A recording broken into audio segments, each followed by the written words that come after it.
Hey, thanks for joining us today. We're glad you're here. We discussed the truth about life last week. And by the way, you can still watch it if you've missed it. But this week, we're going to continue on to talk to our pregnancy resource centers. We hear from those who work on the front lines every day. So let's listen to how our centers love those men and women who come to see them. Plus, we're going to ask that tough question: how should the church respond to unplanned pregnancies? And how can we as a family be involved with these everyday heroes? So come on, let's lean in.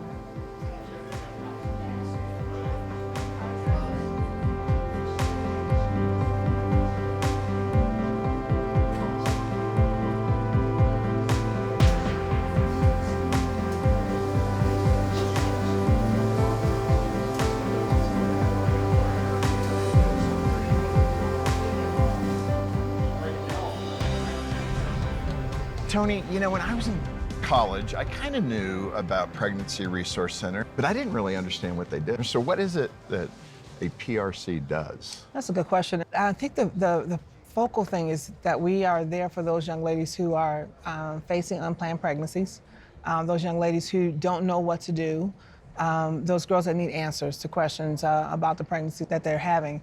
And so we just come alongside them to help them as they're making that decision.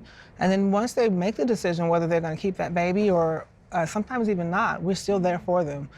We can provide helpful resources for them as they need it, parenting classes, and even after perhaps they've had an abortion, we can come alongside them and help provide the healing that they need as well. Yeah, I think too it's just important for people to know what you guys do on a day-to-day basis. I agree. We're focused on that young lady who needs us at that crucial time in her life. Absolutely, absolutely, absolutely. Tony, before I leave this, I want to make it crystal clear. So let's just assume a 19-year-old woman who is not married, she's pregnant, maybe going to college, who knows?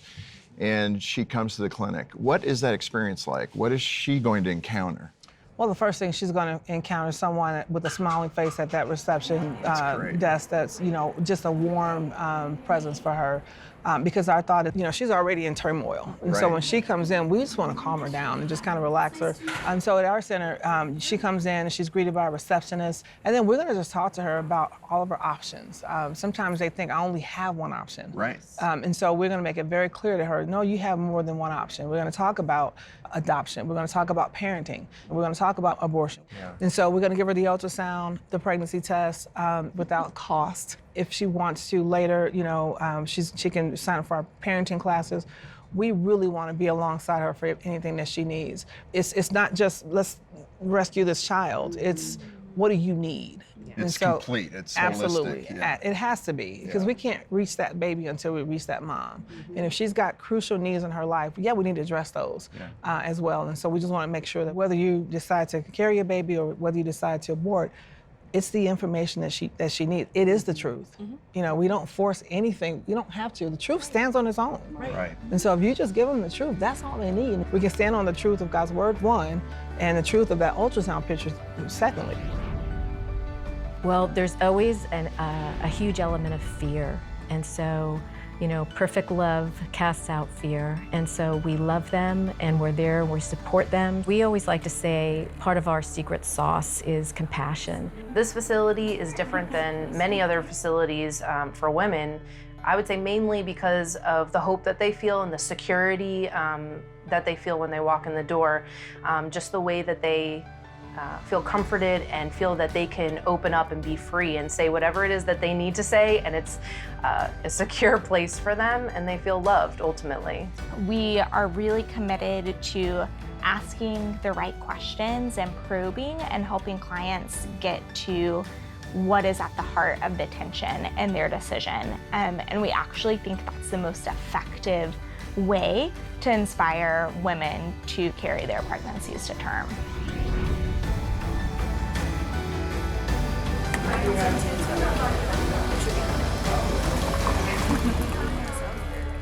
Robin, okay, so you head up the Option Ultrasound program here at Focus. Describe what that is. So the easiest answer to the question that was asked was, how can Focus really help drive down the number of abortions in the United States? And I remember so distinctly having that conversation that it's ultrasound. And so the title, Option Ultrasound, because we want women to have several options. It's not just one choice, it's several choices. And really using ultrasound technology to introduce that mom to her baby. We want her to see the life that's growing inside of her, and what better way than through an ultrasound. And we do grants for brand new ultrasound machines. And then, of course, if you have that ultrasound machine set in there, you have to have the medical staff. And that's one of the things that Focus is so careful about, is making sure that that medical procedure is done by a medical professional under the supervision of a physician. So hand in hand with that ultrasound machine is the grants that we do for nurses. We do trainings, for ultrasound technicians. We do trainings for nurses to really help a pregnancy center start offering medical services and then becoming that pregnancy medical clinic, and really is seen as a resource in that community for a woman who is abortion-minded. And we knew we had to partner with pregnancy resource centers. Focus on the Family is not on the front lines every day. Those pregnancy centers are. And so really, truly, they are the heroes, and we get the joy of coming alongside and partnering with them.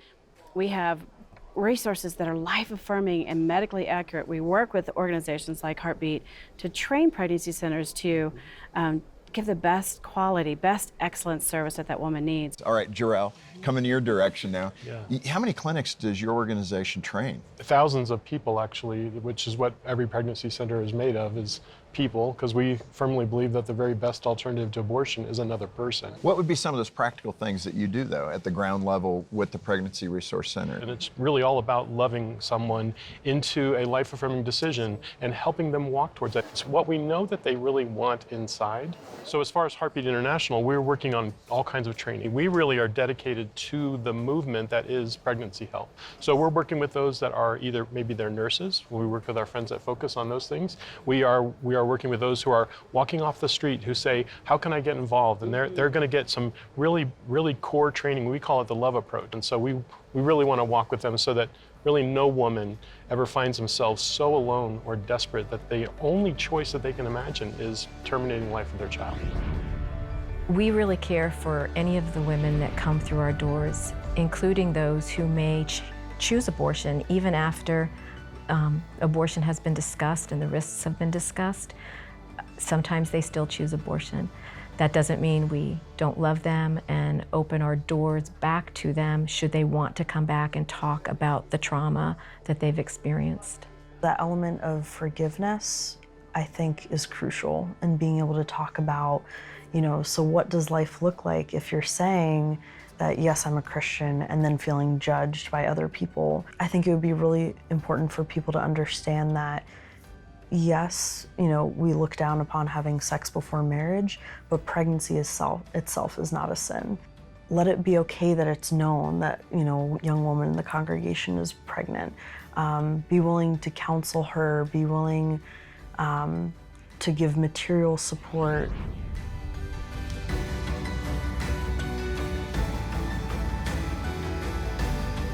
Yeah, because a lot of times their friends totally leave at that moment, and they don't know whether to say congratulations or I'm sorry. So they kind of just distance themselves. And so being able to say, we're here with you. No mom should ever have to walk alone, and we're here to walk alongside you. And knowing all of the resources in their community, they're so great at training all of their centers and knowing here's all of the places and the people that can help. Yeah. In your community. Amy, you're saying something so important for us to hear as the Christian community particularly, that is to move into the chaos, not to move away. Yeah. Absolutely. It can get messy. Well, but there's miracles in the messes. It comes in messy. And so even as believers, if we know someone experiencing an unplanned pregnancy, it's so important to step in, like you said, to say, I'm with you, I will figure out together what we're gonna do, but I promise you, you're not gonna be alone. And first off, sending them to a pregnancy center while going with them. Going with them, yeah. Yes. And that's your point, Jarrell, that Yes. it takes a human being to Exactly. get somebody to that ultrasound machine to see the picture, right? Didn't Jesus thought the same thing, right? He came as a human being to walk with us, and that's really the path and the pattern that we see, is that we want to walk with others because that's really what's required, is that we walk in love with others so that they can make a loving and life-affirming decision. Mm-hmm. One of the powerful things, and Focus has been really a help to the entire movement with this, is We have people coming from the medical community. So they work in hospitals and trauma clinics and emergency rooms, and they're coming either as volunteers and giving of their time, people who are putting themselves out because of the compassion that they have, and they want to bring their good credentials to this good work because it's at no cost to that person. I wouldn't have known how to step into a pregnancy center and say, hey, how can I help? So what would you have said to me as a young mom of, gosh, how can I get involved if I only have a short window of time to do that? Right. Go see what it's like and see what their tangible needs are, because every center is unique. But a lot of them have the baby boutiques. If you're a young mom and you want to donate nice baby clothes or whatever that might look like, or just go serve. If you love like retail stores and styling, you can go make the boutique super cute and amazing, and you want to serve and help make a pregnancy center look beautiful. I hear so many times, like, girls, when they walk in, it's just they feel the presence of the Lord. Really, ultimately, that's what it is. But just when it feels like home, when it doesn't feel like this sterile, cold place, these are people that love me, it makes a huge difference. But definitely connecting with your local pregnancy center, asking to tour it, and then asking specifically, what are your needs? How can I help? Maybe it's stuffing envelopes for a direct mail campaign they're about to do, or serving at their event, their gala that they're about to have. There's a lot of unique opportunities, and each one is so different. Yeah. I have like 3 things. One is be aware. Where is one in my area? Because abortions are happening in churches, and we need to be equipped with the ability to say, oh, I know that there's someone that can help you. So awareness. And then the second thing I would say would be affirmation. Stop in and visit. When someone from the community stepped into my pregnancy center, I was like, oh, thanks so much. You know, we feel now connected. And so that's affirming. Just the visit is affirming. And then you can affirm through other ways, donating, you know, either materials or finances, or participating in events. And then the third one would be really getting active, you know, acting on those things, and now stepping into the center and saying, what can I do? So to me, there's a kind of a progression to get more connected to the center at their comfort level. Yes. Absolutely. I would agree with everything that's been said. I think the other thing that I would add to that is just pray.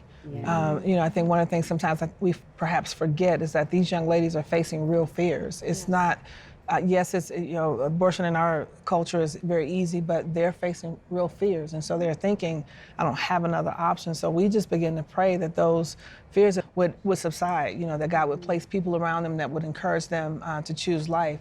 So if you can't do anything else but pray, I mean, that's the first and foremost. We love when people come by and say, hey, can I come by and see your office? We can talk about what happens in the center all day. We can talk about, you know, the patients that we serve. We can share different patient stories with you. But until you're in that building and you're walking the halls where these girls are making life and death making life and death choices, you know, it's different when you're there in the building. So I think that's huge. And then once you're there, I would say it's really hard not to want to be involved. Tony, let me ask you too. You know, so often I think men, we can say, well, that feels awkward for a guy to go volunteer at a pregnancy resource center. What about that dimension of men volunteering, men being a part of it? Is the door wide open for men to jump in and be a part? We have several handymen that will come by and just take care of things for us. We actually have some male parenting class teachers. And so what better example, if we're talking about parenting, than to have a man, you know, because a lot of our patients perhaps don't necessarily see that. And so to have a man talk about, you know, family issues and parenting. All right. Well, and I have heard that, you know, several centers where they have men that will come in and sit with that young man while they take the client back, and, you know, and he doesn't feel so isolated, and to have someone sit next to him and just have a conversation, you know, doesn't have to be anything heavy. I know a center in Illinois that is actually having a Saturday morning it's a male mentoring. You have a man is mentoring these young dads and encouraging them to pick up the mantle. So speak with it with compassion, speak of it with a kind of a clarity. But the power of pregnancy centers is really, we're just trying to help women make an informed decision, and every woman should be loved and supported in their pregnancy.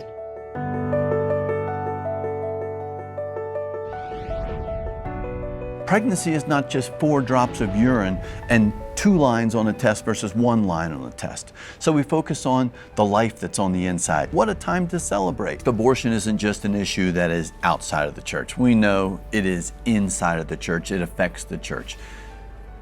We all make bad decisions. We all make decisions that we look back on and we have regrets. So how do you approach a woman Don't focus on the stress. What do you focus on? You congratulate them. You say, hey, congratulations. This is great news. You're pregnant. Focus on what's going to be going on next week, next month, throughout the pregnancy. Let them know that there are people here to support you, to get you through this. That's extremely important, to eliminate that fear. Fear makes for bad decisions. So we celebrate the life. Tell them that we're going to be there to meet their needs. We want women to have all of the resources that they have available to them. Make sure they are aware of those, not only during the pregnancy, but after the pregnancy.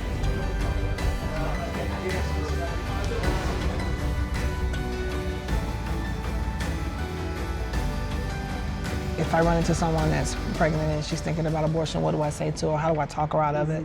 And I just tell her, you know what, just get her to make an appointment at the pregnancy center. You know, we're trained, we know what to say, we know what to do. We're involved with that young lady as long as she will allow us to be. And so we are gonna offer those parenting classes, those finance classes, cooking classes from time to time. We wanna break the cycle, you know, so we can, you know, come alongside them and show them this is, you know, what needs to be done. This is what you can do.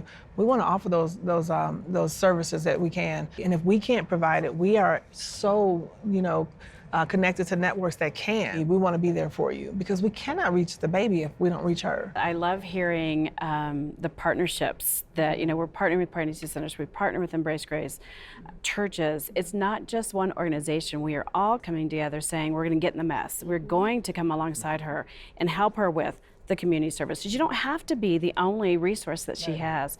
That's the beauty of all of us coming together, and that's why we partner with these amazing people. So, yeah. The employees, if I could call them that work at the clinics, the pregnancy resource clinics, they're really heroes, aren't they? Oh, absolutely. You're saving lives each and every day and empowering lives on the woman and the support of the mom. Absolutely. That's an awesome thing. Particularly the nurses, the ultrasound techs, the sonographers, that advocate or that volunteer who's with that patient when we know that she's contemplating abortion. I think that we certainly need prayer for those that are on the front line. And so I would say particularly those that are in those rooms with those young ladies as they're seeing that ultrasound and knowing that they perhaps may end that pregnancy, it's really tough. The people that we're talking to is the most important person in the room in that moment because you never know what God is going to do in that conversation. Describe that picture of the positive outcome of that counselor who has an abortion-minded woman sitting right there in front of her, and she's confused, she doesn't know what to do,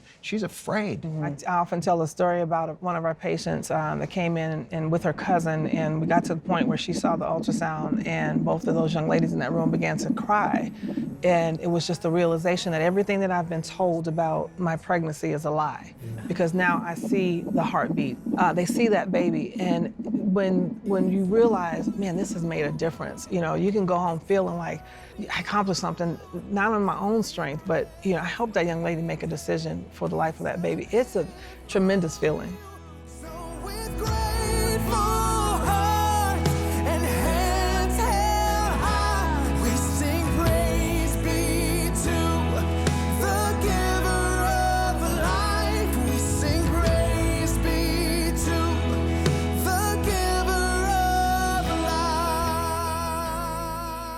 What a great conversation. Reaching women with compassion and hope, responding to their needs with love and grace, helping them find security. Pregnancy centers do so much to help a woman learn about the truth, about the life inside of her. Like we just heard, there are many ways to get involved. Be aware of where your local pregnancy center is. Go visit them. Be active, serve with them, and most importantly, pray. Do you know someone who's gotten involved? Let us know about the heroes in your community. We also want to hear about them, pray for them, and celebrate them. Please tell us their stories by going to focusonthefamily.com/seelife. And don't miss next week's episode. We're talking about ultrasounds and the power of a picture. You're not going to want to miss it. We hope to see you in Dallas. It's gonna be cool.